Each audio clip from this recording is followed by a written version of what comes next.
Good morning, Bobcats. Today we're taking a closer look into our Sage Creek classrooms, Exploring the waters of a new Sage Creek sport, hearing from our fellow Bobcats their future investments, and finally, learning about what's coming up on campus. I'm Isabella Gerencher. and I'm Emry Molina, And the Sage starts right now.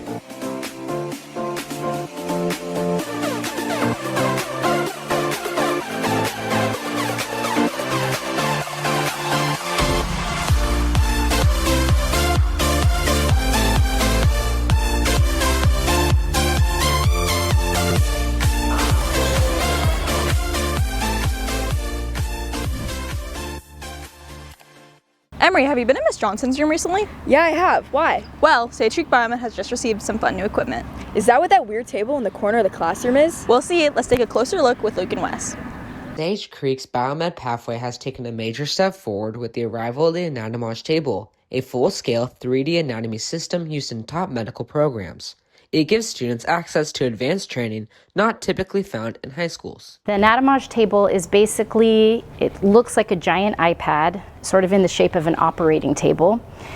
And inside the table are actually 6 different people that donated their bodies to science. It lets us get a visual representation of all the body systems, like there are cadavers that are actual real people that we can look at, and we can see all their organs and the sizes, the shapes. In class, the table changes how students explore anatomy, providing them a chance to work with real structures in a new way. You can see a person, their muscular layer, their skeletal structure, their organs, and so students can investigate, they can learn anatomy this way. It let us see cadavers, which are just like human bodies that you can cut open, see the insides.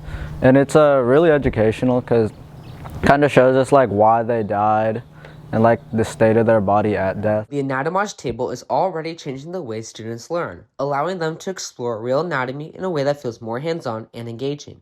It's a major step forward for the Biomed pathway and for anyone concerned in future medicine. I'm Luke Miller with Wesley Bodensteiner, reporting for The Sage. Oh, that makes a lot more sense. Yeah, I was wondering what that was, but let's shift our focus to a couple doors down to a member of our beloved math department. Our seemingly ordinary Miss Nick adds a lot more unique character to our campus. Take it away, Ashley. Miss Nick, a math teacher here at Sage, is living proof that dreams can come true. I've actually always wanted to be a teacher. So when I was a little kid, my teacher went to MIT, and she was phenomenal, so cool, and she just made me really love math. And so I thought to myself, I want to do that too. My dad later, he'd be like, why aren't you going to be an engineer? Why aren't you going to be a lawyer? Why aren't you going to be a doctor? And I'd be like, well, someone has to teach. Her journey to her dreams hasn't always been easy. However, she still stands as an inspiration for many students. I got offered a job at the high school and then became pregnant with my first son. And my pregnancy was horrible and everything else was horrible after that. And so I stopped teaching for a while, and that's when I did a ton of the other careers I've had. I love that woman so much. Listen, if I ever am thinking of a role model in life, I just immediately think of her. But I love teaching the most. It definitely doesn't pay as much as some of my other careers, but I love doing it the most. It's what brings me the most joy. After going through many jobs like being an accountant, a photographer, an engineer, a mother, and many more, Miss Nick encourages students to take many different paths in life. If you think something's going to be it, go for it. And if you're not sure, go for it. And if it turns out to not be that, it's okay to change as well. Like, I'm here until the end. So it's, what are you going to do first? What are you going to try first? And if something doesn't work out, you can 100% switch. As a person, she's so funny, and I love just sitting in like our corner of the classroom and just like we just talk to her like all day, every day, and she's definitely a trusted adult, my trusted adult at the school. If it's not working out, change. This has been Ashley Jew signing off for The Sage. Slowly return to your seats. I'd be surprised if she hasn't played a sport before. Speaking of which, we have a new Sage Creek sport. Skylar and Makena take a deeper dive. Water polo is officially making waves at Sage Creek this year, with the Bobcats now instilling a brand new girls team, spreading excitement both in the pool and beyond. Starting a new varsity sport isn't easy. From building chemistry to understanding the physical demands of gameplay, the girls are taking on challenges head-on and improving faster than anyone expected. Well, there was a big push for the boys. A couple of the families wanted to start it, and then one of the agreements to it was to have a girls team as well. And we just needed to show that we would have the numbers to have a girls team, and we actually had more girls trying out WDORA, so it's been great. I did water polo in middle school on a club team, and I really loved it. It was so fun, but COVID made me stop, and after that I just picked up swim again. But then when I heard there was the opportunity to join it this year and that we were going to have it, I knew it would be super fun. For many of these players, this season isn't just about wins or losses. It's about creating a legacy and opening the door for future Bobcats to join the sport. I actually really enjoy building a team from scratch. It's like the idea of there's bad habits are worse than no habits. So like when you have someone that's brand new, you can teach them the way to move in the water correctly, which I think is pretty fun. With their first season underway, the girls are focused on growth, teamwork, and building a strong foundation for years to come. We all have worked really well together, especially like the lower classrooms all really bonded together, and the upper classrooms really bonded together, which is essentially our JV and varsity teams, and we all get along super well. As the Bobcats continue to train and compete, one thing's for sure, this new team is ready to make a splash. For The Sage, this has been Skylar Roy with Makena, Coleman, and Gerencher reporting.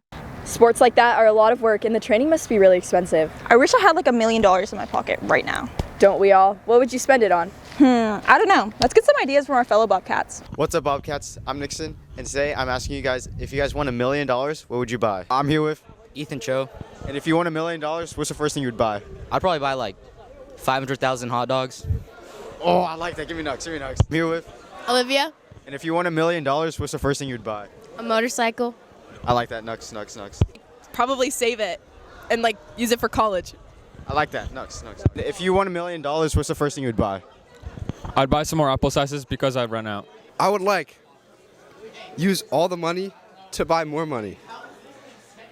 So then I could put it in a bank account and keep it and have more money later.